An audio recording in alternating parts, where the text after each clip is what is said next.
currency ini harus melihat secara relatif. Jadi jangan hanya dibandingkan dengan rupiah saja.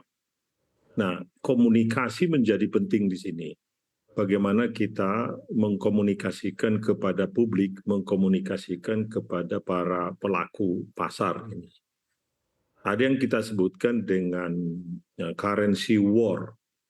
Jadi kalau kita lihat tingkat daripada depresiasi kita itu, katakan tadi kita sekitar 10% lah sekarang ini.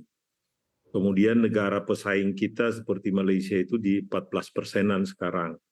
Mungkin tadi disebutkan juga Vietnam di 12-13%. Kalau barang kita bersaing dengan mereka, ya, dalam situasi sekarang ini justru menjadi kalah kita untuk memasuki pasar di Amerika atau pasar di luar negeri.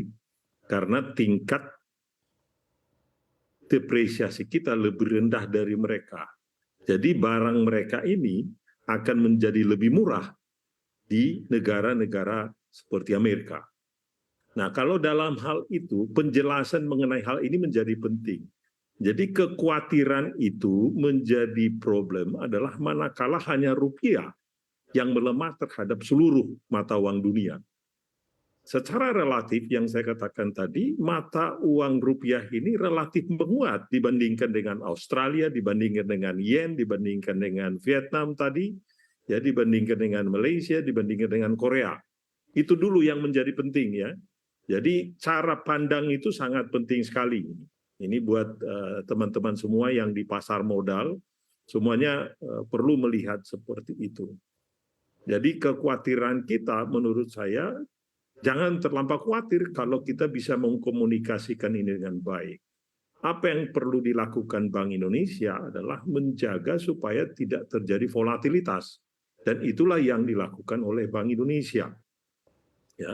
Yang berikutnya tentu suka tidak suka dengan kenaikan daripada suku bunga oleh The Fed ini, karena memang triggernya dari sana, maka Bank Indonesia juga harus menyiapkan jamu yang tepat untuk itu, ya, respon yang tepat. Dan respon ini bukan di dalam rupiah, bukan di dalam persoalan kita, bukan dalam bunga dalam rupiah lagi, tapi bunga dalam US dollar. Nah, itu harus diadres. Kalau bunga US dollar di Indonesia lebih rendah dari bunga US dollar di Singapura, apa yang dikatakan tadi oleh Agung itu, maka eksportir kita tidak akan taruh uangnya di sini. Simple as that. Ya, jadi kita harus kompetitif dari sisi suku bunga di sini dalam US dollar dibandingkan dengan dalam US dollar di Singapura. Kalau dalam rupiah sudah jelas, ya, karena yang memakai rupiah kan kita saja. Tapi persoalannya bagaimana tabungan dalam US dollar. Nah, jadi yang saya katakan tadi kembali harus ada komunikasi yang tepat, ya, dengan membandingkan secara relatif dengan berbagai negara, bahwa sebetulnya depresiasi yang lebih sedikit, ya, kalau kita lebih terdepresiasi sedikit, is not bad untuk ekspor kita sebetulnya.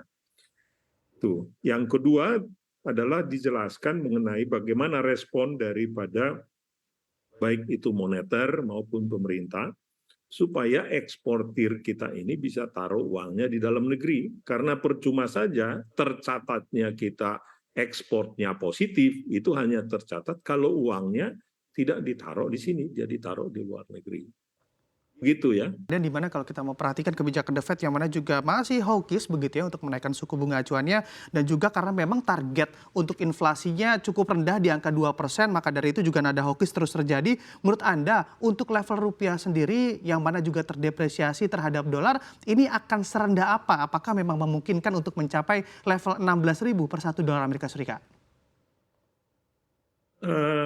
Jadi kalau para ekonom atau siapapun mencoba memprediksi currency, sebetulnya itu hanya joke aja itu. Nggak ada yang bisa memprediksi itu dengan tepat, ya. Karena kalaupun saya bisa memprediksi itu dengan tepat, saya tidak akan memberitahu kepada semua orang supaya saya saja yang beruntung, ya. Itu yang pertama ya. Jadi saya tidak pernah percaya kepada prediksi rupiah itu misalkan menjadi 16.215.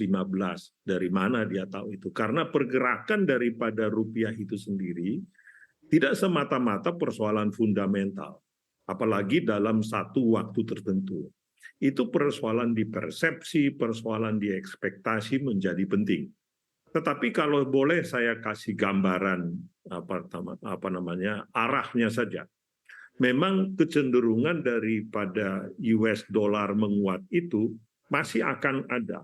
Sepanjang nanti The Fed ini masih terus menaikkan suku bunganya, kalau tidak diikuti dengan penaikan suku bunga di negara-negara yang lain, maka kecenderungannya adalah US dollar akan menguat terhadap mata uang negara tersebut.